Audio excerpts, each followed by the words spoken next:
Hey, what's up guys? Alan here with eatsleeptrade.net.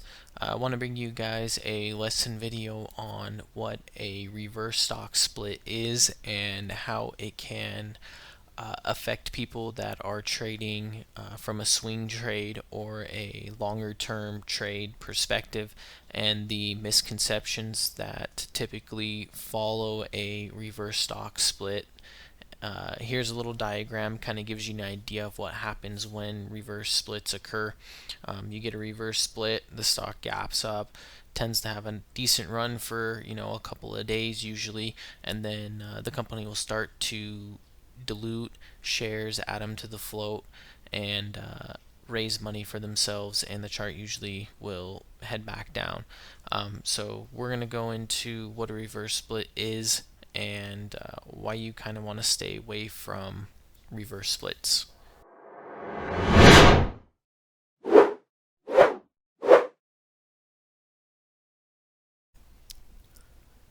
Alright guys, so let's take a look at what a reverse stock split is. And the definition is right here, which is just off of Investopedia. And the basic idea is a corporate action in which a company reduces the total number of its shares outstanding. Now, just reading that out loud, it sounds like something that's really positive, something that would increase the value of a company because you're reducing the outstanding shares, therefore bringing up the value at a price per share, therefore should, in terms, makes it seem like the company should be worth more.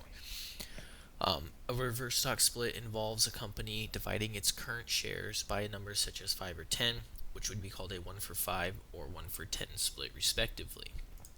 Now, one thing that people need to understand about a reverse split is that a reverse split does not add any real value to the company.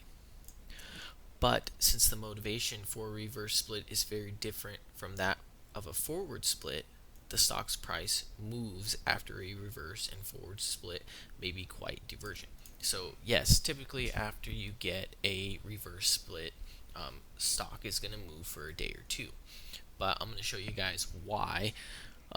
Anybody who's already in the stock prior to this reverse split is 90% of the time going to be stuck and not make any money and not have a choice but to close a trade out for a loss. Alright, so let's look at this real quick. So let's say we've got a company, doesn't matter what the company is called, but let's say that it's trading at $1 per share, and you decide you're going to buy 100 shares. Okay, so you get them at $1 each, giving you a $100 position size. Okay, and you've got fundamentally this company's broken. It's a penny stock, most of them are, but you've got news. Okay, people on social media are saying, hey, this is the next big stock. You've got believers, and you just so happen to be one of those believers, and you think that the stock's price is going to go higher. Okay, so let's say now that the stock goes and tends to fade away and stops at 50 cents a share. So you're still sitting over here, and you have 100 shares at 50 cents a share, and now your account value is worth $50. Okay, you still believe in the stock, you think it's going to go higher, so you continue to hold, and before you know it, a reverse split is announced. Okay, and let's say they decide they're going to go and do a 1 for 3 reverse split. So what is that going to do? That's going to multiply our price per share by 3. So we're going to have a stock that's now trading at $1.50 per share. Sounds great, right? We got in at $1 and we're now trading at $1.50. So we're looking pretty good. Hey, we're thinking, hey, we made our money back. We're going to be going higher, making nice profit on this. But what also happens in that reverse split is the number of shares outstanding which includes the shares you own, is divided by 3, right? So that leaves you with 33.3333 shares, right? And there's not a whole lot you can do with that, so we're just going to say you're left with 34 shares at $1.50. Okay? So now your position value is $51. Okay? So now you have shares and the price per share has gone up, but your overall account value has still gone down and you've still lost 50% of your position, even though the stock is trading higher. And after a reverse split, what happens to fundamentally broken companies? The next step is dilution, adding more shares to the float. So they take the shares out, okay, and then they're going to add them back in, which is going to drive the price down. So let's say that this dilution drives the price back down to $1. You're still holding your same shares you started with, which is now 34 shares at $1, and you've got a $34 position now. So now you've lost 66% of your position through this reverse split, right? You had 100 shares at $1, give you a $100 position. The stock started to drop and you lost half of it.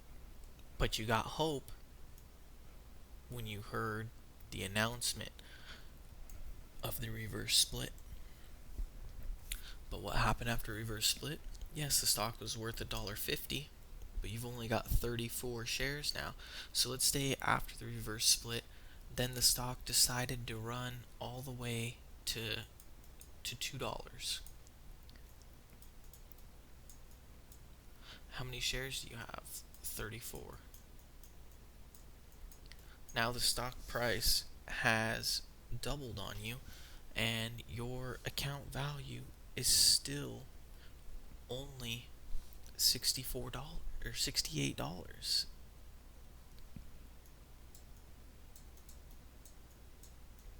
So not only is the stock trading at a higher price than what you bought, but it's actually gained momentum, gone up by 50 cents, and you're left with $68.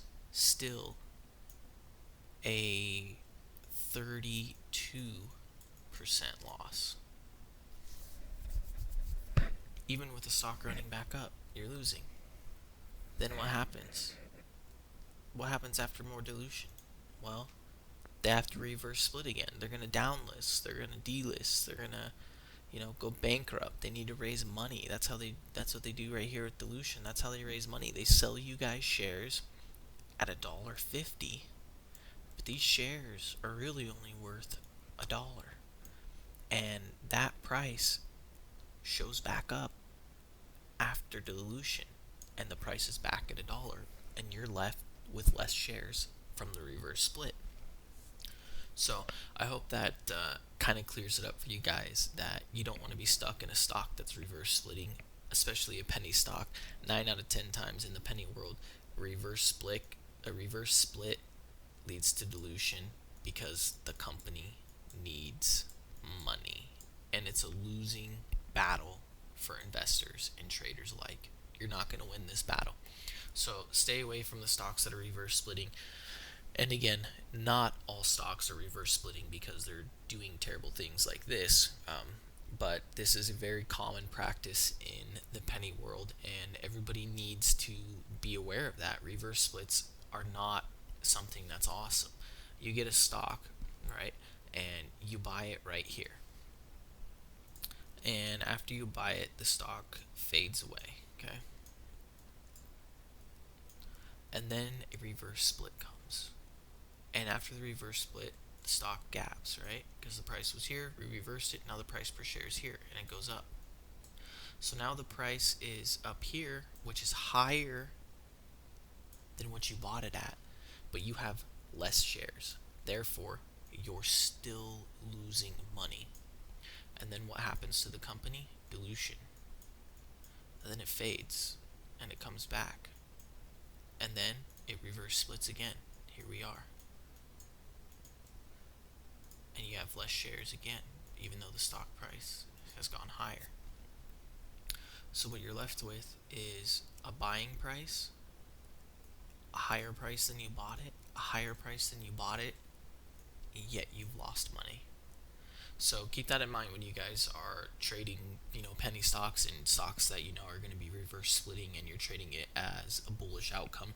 Know that there's a lot of people that are pre-split, and they probably feel the same way, that they're going to make money after this split. But the reality is, 90% of the time, they're going to lose money. So keep that in mind, and that's my little lesson on reverse splits and dilution. Alright guys, thanks for watching, and we'll see you in the next video.